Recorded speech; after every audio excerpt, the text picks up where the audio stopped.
হঠাৎ এভাবে ডাকলে? দরকার আছে তাই ডেকেছি। তো বাবুর কি এমন দরকার বলো শুনি। তুমি আমাকে ভালোবাসো? হ্যাঁ বাসি, বাট হঠাৎ এই প্রশ্ন? হ্যাঁ, আসলে আমি বাড়ি ছেড়ে চলে এসেছি। কেন? সে আমি বলতে চাই না, তবে তুমি আমার সঙ্গে যাবে কিনা তাই বলো। কোথায় যাব? আমি যেখানে নিয়ে যাব।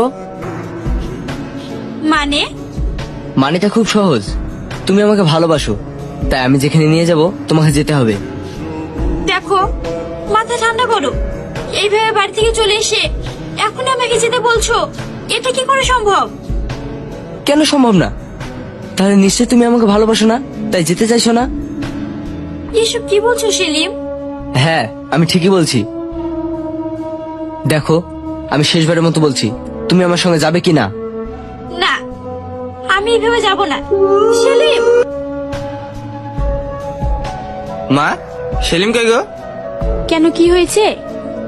এই দেখো, ওর জন্য একটা জামা কিনে এনেছি। কেমন হয়েছে দেখো তো। যার জন্য এনেছিস সেই তো নেই। নেই মানে? কি বলছো তুমি? ঠিকই বলছি, তোর আব্বু একটু বকেছে, তাই সেই সকালে রাগ করে বেরিয়েছে, এখনো বাড়ি ফিরেনি। বলেন দাদা, কি খাবেন? ডাল ভাত। শুধু ডাল ভাত? হ্যাঁ। আচ্ছা ঠিক আছে। তুমি কি জানো সেলিম কোথায় গিয়েছে? আজ কয়েকদিন থেকে ওকে খুঁজে পাচ্ছি না। হ্যাঁ, কি বলছেন আপনি? কিছুদিন আগে ও আমার সঙ্গে রাগারাগি করে জেদ দেখিয়ে চলে গিয়েছে। ও আর কোনো যোগাযোগ রাখেনি, আর আমিও চেষ্টা করে যোগাযোগ করতে পারিনি।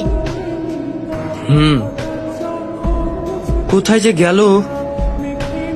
ভাই, আমি সেলিমকে খুব ভালোবাসি, ওকে ছাড়া আমি বাঁচবো না।